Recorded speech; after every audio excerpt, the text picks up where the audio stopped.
Hey guys, my name's Matt Higbee, and I'm the creative director on PlanetSide 2. Today we're taking a look at some of the factions and talking a little bit about what these factions are all about. First up, we have the Terran Republic. The Terran Republic are what I would call the most professional military of the three factions.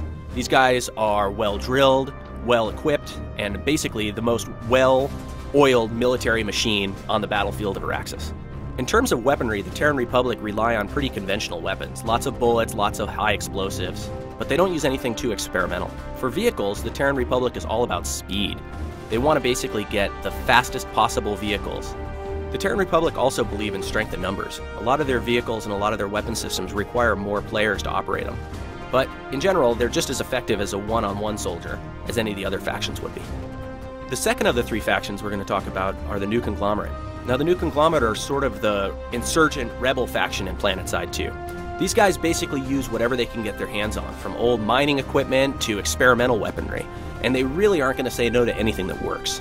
You can see here that in a lot of cases they're using stuff that's either plundered from or gathered from their corporate sponsors. A lot of their weapons, armor, and vehicles may look really utilitarian, but don't let that fool you. They still pack a mean punch. For the most part, the NC weapons and vehicles are built around hitting hard and lasting long in fights, so they can take the most damage and dish out the most damage, although they might not be the most maneuverable or the fastest on the battlefield. The third and final faction are the Vanu Sovereignty. Now, these guys have unlocked some secrets hidden away in ancient alien ruins all over Araxis. They've used a lot of this technology to help augment their weapons of war.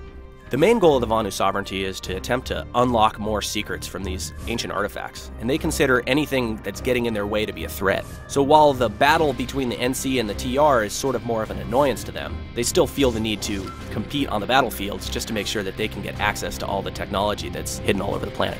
The Vanu Sovereignty have the most advanced technology on the battlefields of Araxis. They use things like plasma warheads and lasers to get the job done. They also have magnetic propulsion systems in their vehicles, which allow them to be maneuverable in ways that conventional vehicles just can't match. The whole PlanetSide 2 team is really thrilled with how we're progressing so far, and we can't wait to show you guys more.